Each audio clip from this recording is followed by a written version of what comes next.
I was born at Warrensburg, Missouri, in March. Didn't ever give no day, just March. The master, he have a very fine home. About 10 rooms, built of common brick. It were a very purty house. We had log cabins, all in a long row, piles of 'em. They was made of good old Missouri logs daubed with mud, and the chimney was made of sticks daubed with mud.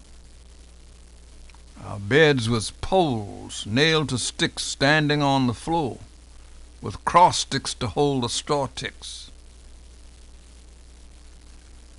Big boys and grown folks wore jeans and domestic shirts.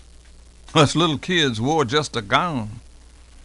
In the wintertime, we wore the same, only with brogans with brass toes. A big bell hanging in the center of all the cabins rang at 4 a.m., and then most of the grown folks worked from dawn till 11 at night. I carried in the water and the wood to the missus' house and helped Ma. We never had no Saturdays off like they do now, nor no Sundays off neither. No games, no play, only work. After work, we mostly go to bed. We kids did, early. But I wake up lots of times and hear my ma and pappy praying for freedom. They do many times. Most of the Negroes cooked in the cabins, but my mammy was a house girl, and lots of times fetched my breakfast from the master's house. Most of the Negroes, though, cooked in or near the cabins. They mostly used dog irons and skillets, but when they wanted to boil anything, they used tin buckets. It was just plain hoe cake mostly. No dishes, or dish like we has nowadays, no sir. This here hoe cake was plain old white cornmeal battered with salt and water. Not much grease, just enough to keep it from sticking. We had some coffee sometime, but it was made of burned cornmeal. That was pretty good coffee. We never had no flapjacks in the cabins. No, sir. Flapjacks was something special for only master and the missus. That makes me remember a funny story about flapjacks. My ma brought some flapjack stuff down to the cabin one day. Just swiped it from the house where she worked. Well, Ma was frying away when she hears the missus coming with her parrot.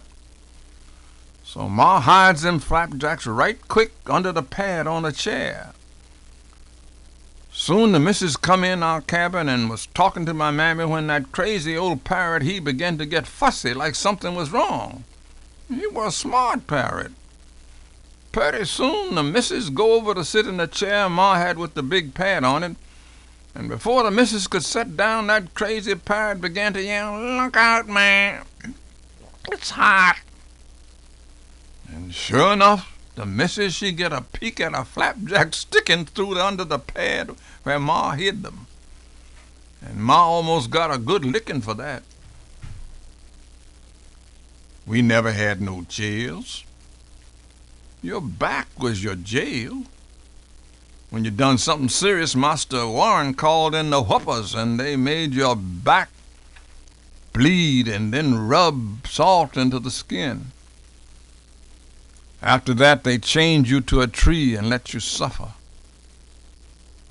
We always knowed when they was going to sell, 'cause they would let them lay around and do nothing, just feed them and get fat. They even smeared their faces with bacon rind to make 'em look greasy and well-fed afore the sale. We never had no block on Master Warren's place. We calls it putting 'em on the stump. But the stump was neither block nor stump. It were a box, big wooden box. There were some buyers from South Texas was after to buy my step-pappy, but the master would never sell him. So one time they comes up to our place at buying time. That was about once every year, and While buying other slaves, I asked Master Warren if he wouldn't sell my steppappy, 'cause he was a sure enough worker in the field. He could do more work than 3 ordinary men. But the master tried to get rid of the buyer again by saying, "I don't take no old offer of $2,000 for Charlie, and I won't sell under $2,500. The buyer, he said right quick, "Sold right here." So that's how he come to leave us, and we never seed him again. Like to broke my mammy up. But that's the way we slaves had it.